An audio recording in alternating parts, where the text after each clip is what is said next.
going on, everybody? This is Gavin Higashi.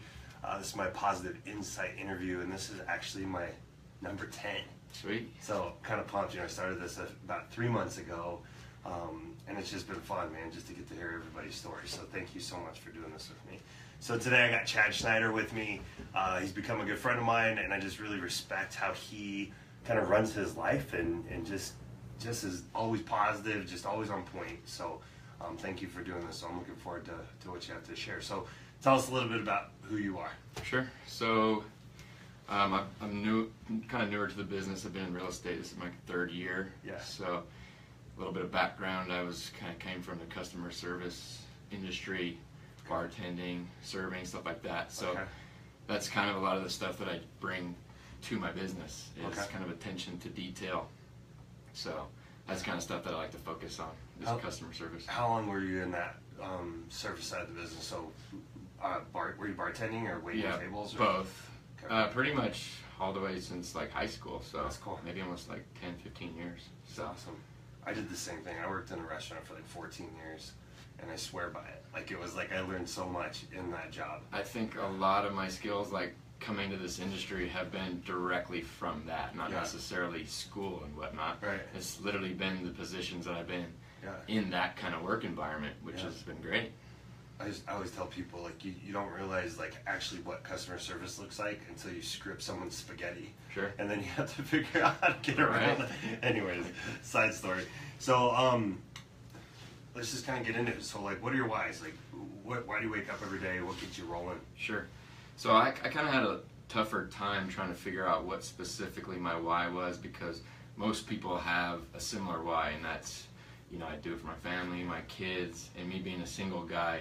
It was, I want that as well, but it was kind of hard for me to, I wanted to do it for, let's say, my future family and kids, and it was kind of intangible, and it was harder for me to see. So actually, I didn't want to be selfish either, to say, I wanted things specifically for my own success or for money, but more or less it took me a while to figure it out, and it more or less boiled down to just proving to myself that I can do it, that I could succeed, that I could become an entrepreneur and have a successful business, and a lot of that stems from having that positive mindset. Yeah.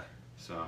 Yeah, your why is your plan for success, right? Exactly. Like, that's excellent. I think I just listened to this thing this morning that if you don't have an idea of what happiness looks like, and you haven't set that expectation of what it is, then you don't know what it looks like when you actually get there. Right. So you have to set up that plan. So I think it's perfect. Exactly. Any challenges maybe that you've gone through that you remember going through that have really kind of molded you? Sure.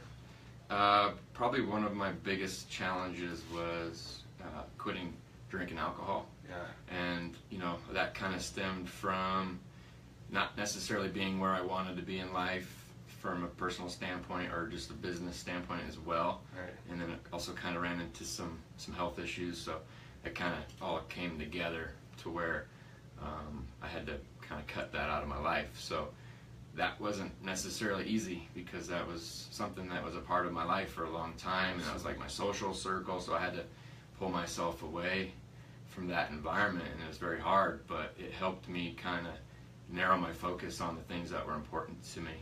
So well, it's crazy when all that stuff surrounds you, right?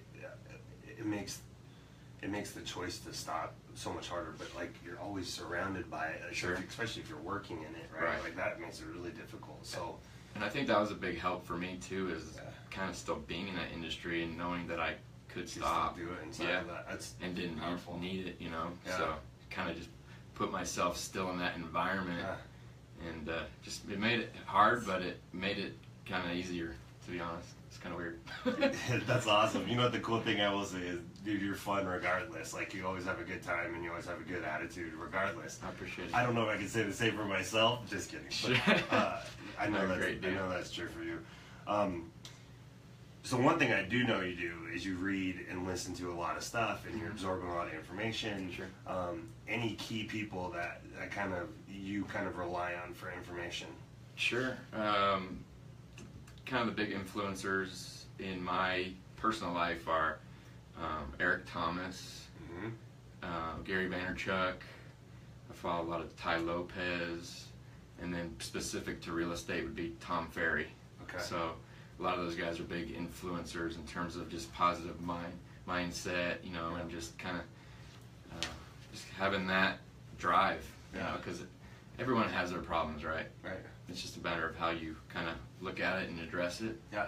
So, you know, those are probably some of the key guys that I follow. Those are good ones. Yeah. E.T.'s phenomenal, man. I listen to him all the time. Obviously, I listen to Vaynerchuk all the time. Right. Ty Lopez, the guy I interviewed a couple ago, one of the guys I work with First American was talking about Ty Lopez, and I've not started to look at him yet, but I've heard he's got some good information as well. It's funny because a lot of people have some negative opinions of him too. They think Sure. that he's kind of fake. Yeah. Even if he is fake, hey, I get some kind of motivation out of it. Yeah. You know, he kind of resonates with me. Still has a positive message. It's about how your mindset is. You have a lot of people, they want to hate, so they think that the person or that he is fake. Right. Which he may or may not be. Yeah. So it's all about how you look at it, and I choose to believe that he's not. Yeah, and if your mindset's that way, then you're aligning with your positive mindset versus aligning with a skeptical, negative mindset. Exactly. So I like that. Any quotes, daily sayings, mantras, stuff like that you live by? Sure. So, I mean, I come by a lot of nice, positive quotes, and they always kind of come and they go, and I'm like, man, I could really live by that, and I kind of forget about it. They go by the wayside. But one of the biggest quotes for me that resonates directly to me is Nike's slogan of "Just Do It." Right. And that's because I tend to be on the procrastinator side. So it's just that thing of, hey, just do it. Yeah. And a funny story behind finding that slogan was, I'm a big person that needs to have like constant reminders. So I was thinking, hey, I could probably find a shirt that says "Just Do It" or a hat that says "Just Do It," and thinking I could just rock that and live that lifestyle. So I went and Googled "Just Do It," thinking the first thing would pop up with some Nike stuff. Yeah. And to my surprise, it was Shia LaBeouf's "Just Do It," and I was kind of confused because Shia LaBeouf's kind of a younger actor. Nike's been around for quite some time, and I was kind of curious as to why he was the top thing on Google. Yeah. So I clicked on it, and it was this kind of 1 minute rant of him going on about, just do it.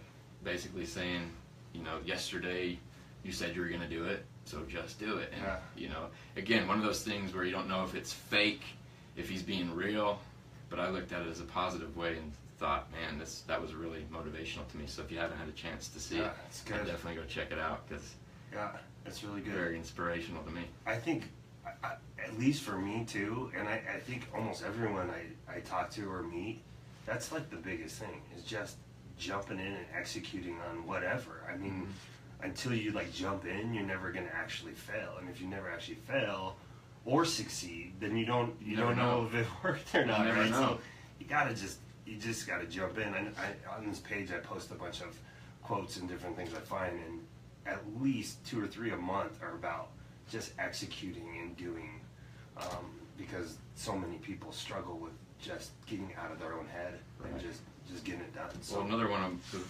quotes that I follow too is radical change requires radical change. Absolutely. If you can't keep doing the same things and expect different results. You have to kind of change that up. I like that one too. Radical change means radical results is radical change.